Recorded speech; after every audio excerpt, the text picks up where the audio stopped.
යෙදෙන්නට නියමිතව තිබෙන්නේ.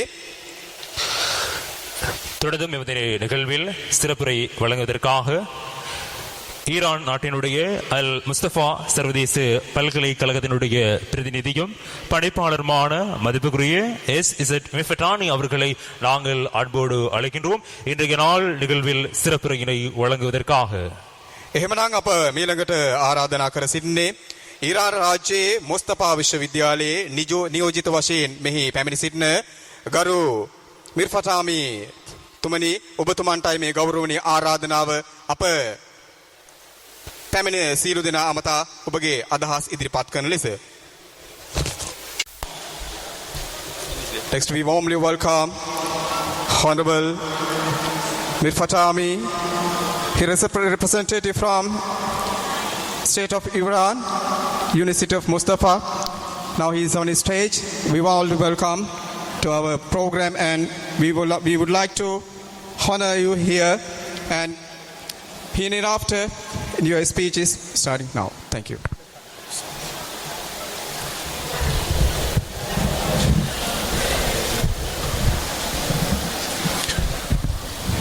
Assalamu alaikum.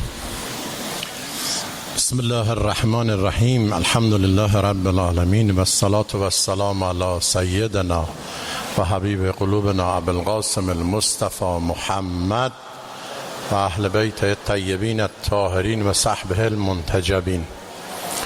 خدا رو شاکریم که در این ایام توفیق شد خدمت شما برادران و خواهران عزیز در کشور سریلانکا باشیم. பிஸ்மில்லாஹிர்ரஹ்மானிர்ரஹீம். அஸ்ஸலாமு அலைக்கும் வரஹ்மத்துல்லாஹி வபரகாத்துஹு.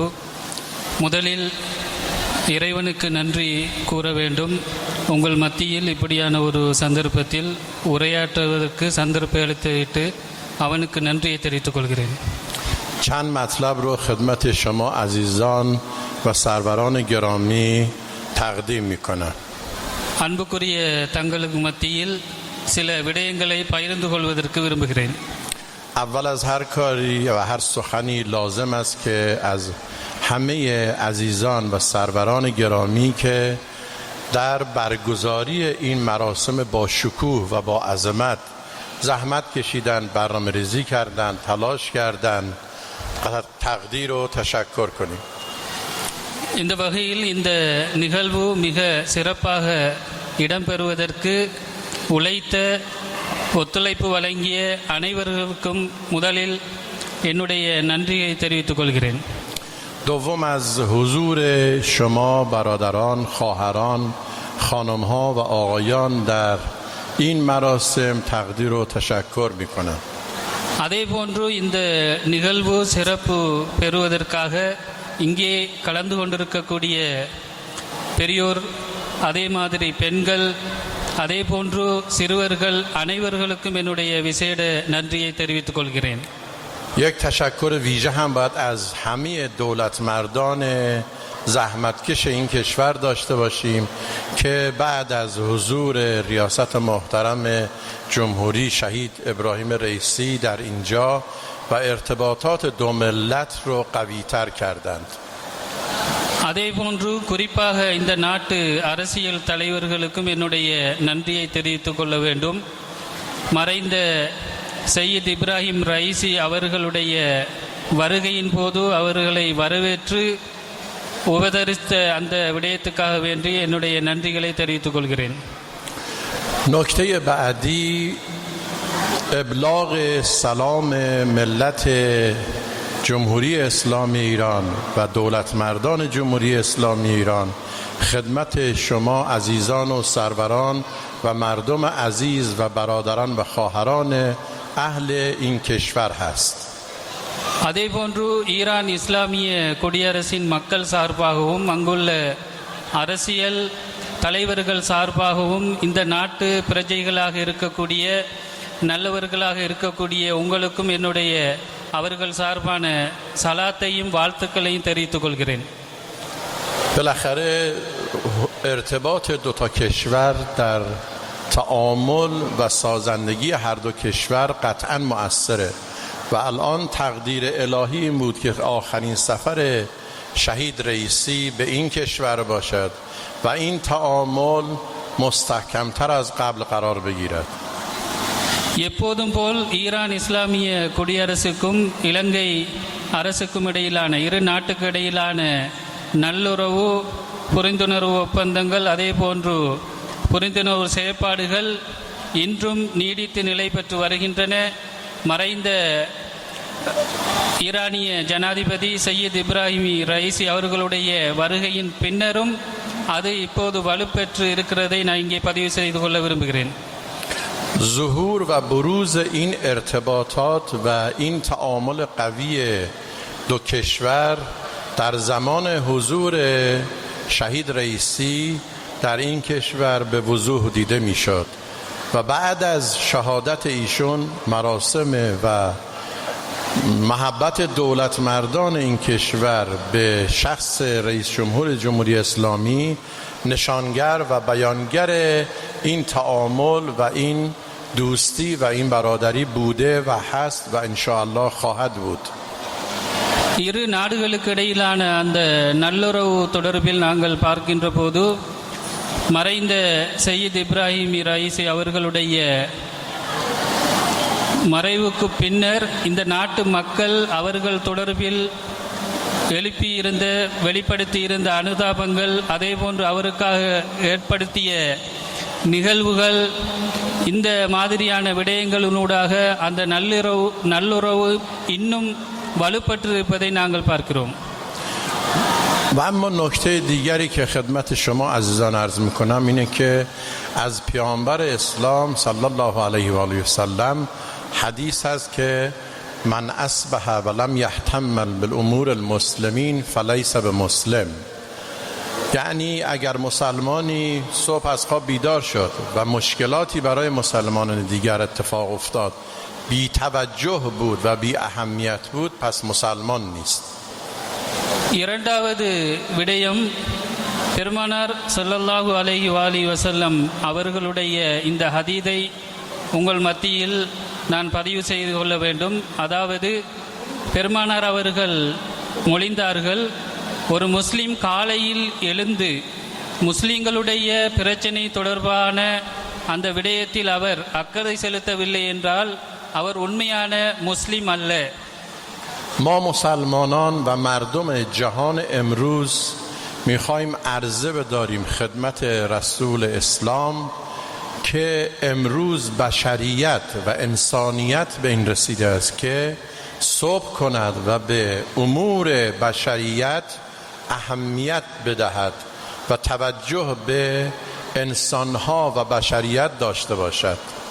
எனவே இஸ்லாம் வழங்குகின்ற அந்த செய்தி என்னவென்று சொன்னால், மானிடம் தொடர்பில், முஸ்லீம்கள் தொடர்பில், இஸ்லாமிய சமுதாயம் தொடர்பில் காலையில் எழும்புகின்ற நேரத்தில் இந்த அக்கறையை எல்லா மனிதர்களும் கொண்டிருக்க வேண்டும் என்பதுதான்.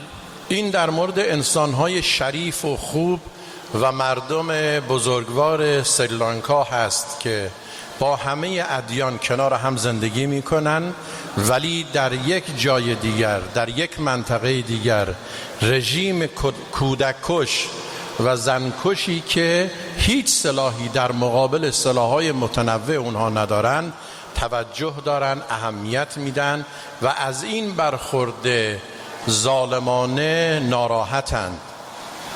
இந்த இஸ்லாமிய போதனையின் வெளிப்பாட்டை இந்த நாட்டின் தலை சிறந்த மக்களாகிய உங்கள் மத்தியில் காணக்கூடியதாக இருக்கிறது. நீங்கள் பல்லின சமூகமாக அருகாமையில் வாழ்ந்து கொண்டு எங்கேயோ நடக்கக்கூடிய அதற்கு எதிராக நீங்கள் உங்களுடைய குரலை எழுப்பி அதற்காக உங்களுடைய ஆதரவை தெரிவிக்கக்கூடியவர்களாக இருக்கிறீர்கள். امروزه در جهان اسلام و در جهان بشریت این تعامل و این ارتباط علمی و انسانی به حدی رسیده که برادر عزیزمون مولوی عزیز اشاره کردن. در یک زمانی همین رژیم کودککش در جنگ 6 روزه تمام کشورهای عربی و حکومتهای عربی رو شکست داد. நாங்கள் இந்த சர்வதேச ரீதியில் பார்க்கின்ற போது மனிதர்களுக்கிடையிலான இந்த நல்லுறவு தொடர்பில் அதிகமான கவனத்தை நாங்கள் செலுத்த வேண்டியிருக்கிறது. இங்கே உரையாற்றிய மௌலை அவர்கள் சொன்னதை போன்று சிறுவர்களை கொலை செய்யக்கூடிய அந்த இஸ்ரேல் அரபு நாடுகளுக்கு எதிராக வெறும் 6 நாட்களில் அந்த யுத்தத்தை அவர்கள் வென்றெடுத்திருந்தார்கள். ولی امروز شما عزیزان شاهد هستید در جهان امروزی که وقتی همین رژیم تجاوز می کند و کنسولگری جمهوری اسلامی را در کشور دیگه مورد حمله قرار می گیرد، به تلافی اون جمهوری اسلامی تلافی می کند و به توسط کشورهای دیگر از جمله آمریکا پیام میدن که بسه، ما کاری نداریم، ما دیگه این خطا رو تکرار نمی کنیم. ஆனால் இப்போது இந்த உலகை நாங்கள் பார்க்கின்ற போது நிலைமை மாறிவிட்டது. எப்போது இஸ்ரேல் ஈரானிய தூதுவலகத்தை சிரியாவில் வைத்து தாக்கிய போது அதற்கு பதிலடியாக நாங்கள் தாக்குவோம் என்ற செய்தியை விடுத்த போது இஸ்ரேலுக்கு ஆதரவாக அமெரிக்கா செல்லவில்லை. இதோடு உங்களுடைய பிரச்சனையை முடித்துக் கொள்ளுங்கள், நாங்கள் முன்வரவில்லை என்று அமெரிக்கா சொல்லிக்கொண்டு ஒதுங்கிவிட்டதை நாங்கள் பார்த்தோம். این رژیم کودککش کار رو به جای رسونده که از حیوانات هم پایین تر اومده. به تعبیر آیه قرآن بل هم ازل، یعنی از چارپایان هم کمتر شده. இந்த ஜியோனிச அரசின் கொடூரம் எந்த அளவுக்கு என்று சொன்னால் அது மிருகத்தை விடவும் கேவலமான கீழ்த்தரமான ஒரு நிலையை அது அடைந்திருப்பதை நாங்கள் பார்க்கிறோம். در حیات وحش امروزی میبینیم، فیلم های مستندش هم هست که اگر حیوانات وحشی به یک حیوانی برسن که فرزند داره، بچه داره، رهایش میکنن و کاری بهش ندارن. ولی این رژیم با علم به اینکه بیمارستان مجروح داره، کودک مریض توش هست، بیمارستان کودکانه، ولی به این بیمارستان ها حمله میکنه. நாங்கள் சில நேரம் காட்டு வாழ்க்கை தொடர்பான சில வீடியோக்களை பார்க்கின்ற போது அங்கே விலங்குகள் பாலூட்டக்கூடிய தாய் விலங்கை காணுகின்ற நேரத்தில், குட்டிகளோடு இருக்கிற நேரத்தில் அந்த தாய் விலங்குகளை ஏனைய வேட்டையாட வருகின்ற விலங்குகள் விட்டு செல்லக்கூடிய ஒரு நிலை இருக்கும். ஆனால் பலஸ்தீன விடயத்தை பொறுத்த மட்டில் அங்கே தந்தை ஆஸ்பத்திரியில் இருப்பார் அல்லது சிறுவர்களுக்கான வைத்தியசாலையாக அது இருக்கும். இருந்தாலும் கூட அப்படி தெரிந்தும் கூட அந்த இடத்தையே குறிவைத்து தாக்கக்கூடிய ஒரு நிலைதான் பலஸ்தீனத்தில் இருக்கிறது. خلاصه این که عزیزان انسان میتواند خود را بسازد و رشد کند. نمونه آن که ما درک کردیم در همین زمان شهید آیت الله رئیسیه. எனவே மனிதன் தன்னை வளர்த்து கொள்ள வேண்டும், தன்னை விருத்தி அடைந்து கொள்ள வேண்டும். இதைத்தான் இறைவனும் விரும்புகிறான். இந்த விடயத்தில் மர்ஹூம் சையீத் இப்ராஹிம் ரئیسی அவர்கள் ஒரு முன்னுதாரணமாக இருப்பதை நாங்கள் பார்க்கலாம். ایشون با تمام وجود برای انسانیت، برای بشریت، برای ملت‌های مختلف تلاش کرد و وارد کار و میدان شد. இந்த விடயத்தில் மர்ஹூம் இப்ராஹிம் ரئیسی அவர்கள் தன்னுடைய முழு பலத்தையும் கொண்டு தன்னால் முடிந்த அளவு இந்த மனிதநேயத்துக்காக, ஏனைய சமுதாயத்தினருக்காக, ஏனைய உலக மக்களுக்காக வேண்டி அவர் உழைத்ததை நாங்கள் பார்க்கிறோம். ایشون در تهران مشغول کار بودن که میان پاکستان 3 روز در 3 شهر پاکستان برنامه دارن، برنامه‌های کاری جدی، و از پاکستان مستقیم میان طرف اماوایا. மர்ஹூம் ரئیسی அவர்கள் தெஹ்ரானில் தன்னுடைய கடமையில் ஈடுபட்டிருந்த வேளையில் திடீரென்று அவர் பாகிஸ்தானுக்கு தன்னுடைய வருகையை மேற்கொண்டார். 3 நாட்கள் அங்கே இருந்தார்கள். சில முக்கியமான காரியங்களை நிறைவேற்றிவிட்டு பின்னர் இலங்கைக்கு வந்தார்கள். உமாஓயா அந்த பலநோக்கு திட்டத்தை திறந்து வைப்பதற்காக வேண்டி. بعد از افتتاح سد عظیم در اماوایا و نیروگاه‌های برق در این کشور، به پایتخت یعنی کلمبو سفر میکنند. அந்த நீர்த்தேக்கங்கள் அதே போன்று மின் உற்பத்தி நிலையங்கள் அமைந்த அந்த திட்டத்தை திறந்து வைத்ததன் பிறகு அங்கு இருந்து உடனே அவர்கள் கொழும்பு தலைநகரத்துக்கு பயணப்பட்டு வருகிறார்கள். حدودای نیمه شب که کار و جلسات و برنامه‌شون تمام میشه برمیگردن و مستقیم به تهران نمیرن، یعنی یه استانی دیگه و اونجا مشغول فعالیت و کار میشن. அதே நாள் நள்ளிரவு தன்னுடைய இந்த வேலைகளை இந்த நாட்டில் முடித்துவிட்டு உடனே மீண்டும் அவர் பிரயாணத்தை மேற்கொண்டு ஓயின்றி ஈரானுக்கு தெஹ்ரான் அந்த மாவட்டத்துக்கு செல்லாமல் வேறு ஒரு மாவட்டத்துக்கு சென்று அங்குள்ள காரியங்களை அவர்கள் நிறைவேற்றி விட்டுத்தான் பின்னர் அவர்கள் தன்னுடைய தலைநகரத்துக்கு செல்கிறார்கள். و بعد از چند روز میان تهران برای ادامه کارشون در پایتخت. அந்த மாவட்டத்தில் இருந்து சில நாட்கள் காரியங்களை நிறைவேற்றியதன் பிறகு மீண்டும் அவர்கள் தெஹ்ரான் மாவட்டத்துக்கு வருவதை நாங்கள் பார்க்கிறோம்.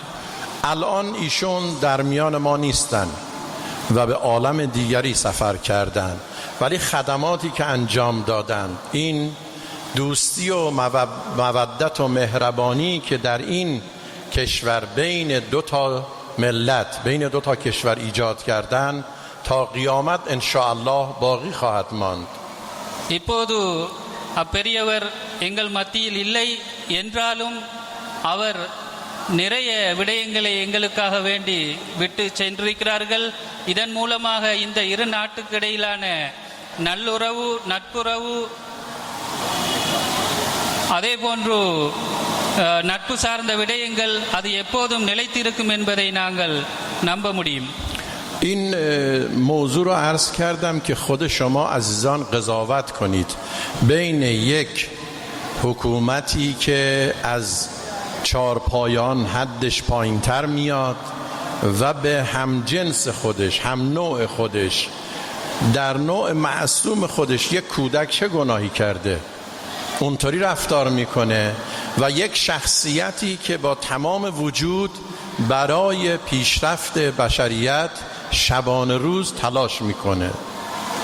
நாங்கள் எங்களுடைய கருத்தில் எடுத்துக்கொள்ள வேண்டிய ஒப்பு நோக்க வேண்டிய ஒரு விடயம் என்னவென்று சொன்னால், இஸ்ரேல் போன்ற விலங்குகளை விடவும் தாழ்ந்த கொடூரமான அந்த அரசு தன்னுடைய இனத்தையே, மனித இனத்தையே, குழந்தைகளை கொலை செய்யக்கூடிய அளவுக்கு கொடூரமாக இருக்கக்கூடிய அவர்களுக்கும் அவர்களை போன்ற மனிதனுக்கும் மர்ஹூம் ரைசி அவர்களை போன்று தன்னை முழுவதும் மனித சமுதாயத்துக்காக வேண்டி, மனித நேயத்துக்காக வேண்டி அர்ப்பணித்து செயல்பட்ட அவர் போன்ற ஒரு மனிதருக்கிடையில் நாங்கள் ஒப்பு நோக்கி பார்க்க வேண்டும். در پایان مجدد از شما عزیزان و بزرگواران، دولتمردان گرامی، همه دستاندرکاران عزیز و بزرگواری که زحمت کشیدن این مراسم رو برگزار کردن تقدیر و تشکر و قدردانی میکنم. என்னுடைய இந்த உரையின் இறுதியாக இந்த நாட்டு அரசியல் தலைவர்கள், அதே போன்று பெரியார்கள், அறிஞர்கள், இந்த நிகழ்வில் கலந்து கொண்ட உங்களுக்கும், அதே போன்று இந்த நிகழ்வை ஏற்பாடு செய்த அனைவர்களுக்கும் என்னுடைய நன்றியை மீண்டும் ஒரு முறை தெரிவித்துக் கொள்கிறேன். از اینکه وقت شما را هم گرفتیم عذرخواهی میکنیم و السلام علیکم. உங்களுடைய நேரத்தை எடுத்து கொண்டதற்காக வேண்டி உங்களிடத்தில் வருந்திக் கொள்கிறேன். به امید دیدار مجدد شما عزیزان و بزرگواران. மீண்டும் ஒரு முறை உங்களை சந்திப்பேன் என்ற நம்பிக்கையோடு விடைபெறுகிறேன். و السلام علیکم و رحمت الله و برکاته.